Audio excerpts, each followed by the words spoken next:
Nobody's taking a fucking beating on those motherfuckers, and they will get rewarded. I love you, motherfucker, and I love the color of your shirt. Anyway, just gotta be calm. You know, I'll give you the quick one on the post office. I go to the post office. This time I didn't go to the other one. I went to one up in Harlem where they don't care about masks and none of that shit. And I'm waiting online, no problem. It was bound to happen. Fire department, whatever. You know. Whoop, whoop. Somebody actually tried to set fire to a police car up in the Bronx the other day. It was like a protest. Got motherfuckers just pouring gasoline on the car. I was like, oh shit, that's the Bronx. BX. Let me tell you something. Every fucking nefarious thing, deep, dark, and sinister, the Bronx has probably invented it. They're just looking for that motherfucker. Who goes to a protest with a fucking red canister of gasoline looking for a police car?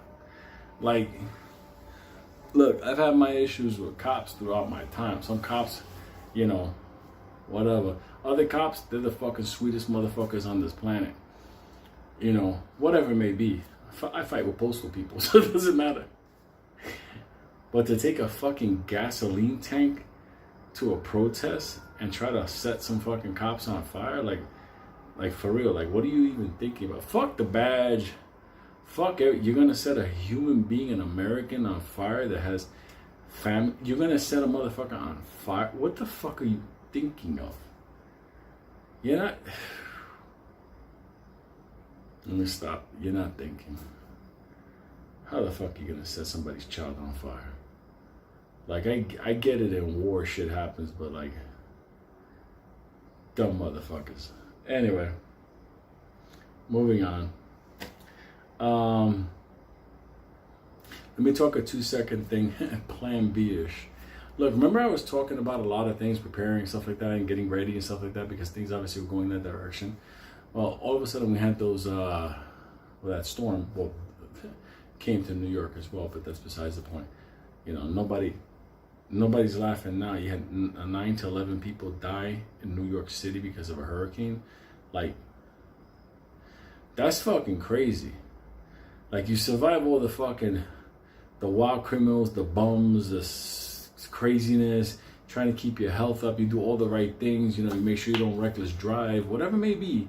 Don't live in a bad neighborhood, whatever. And all of a sudden, a hurricane floods your home and you drown because you live in a basement apartment.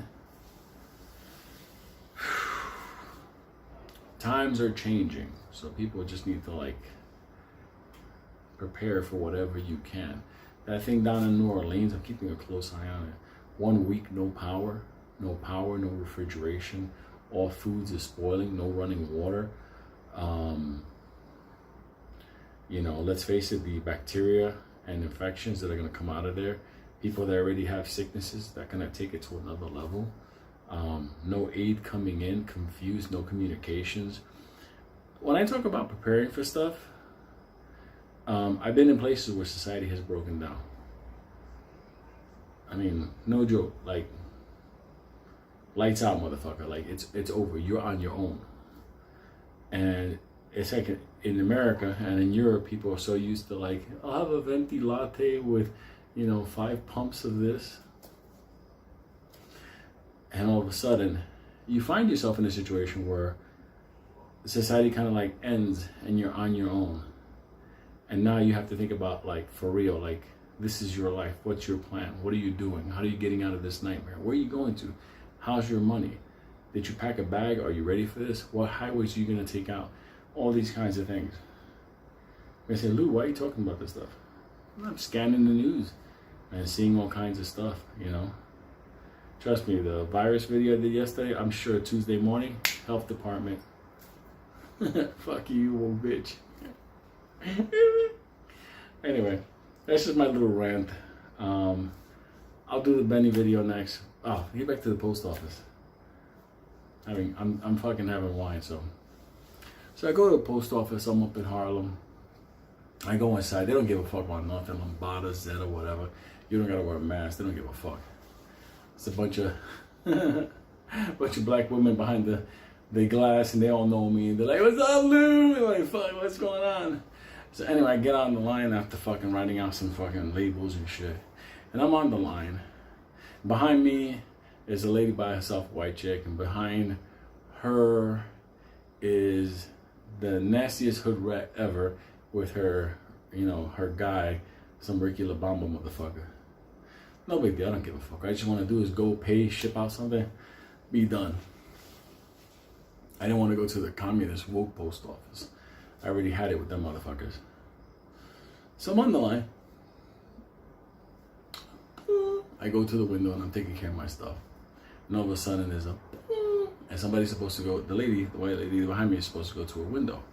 And all of a sudden, she doesn't know what window to go to.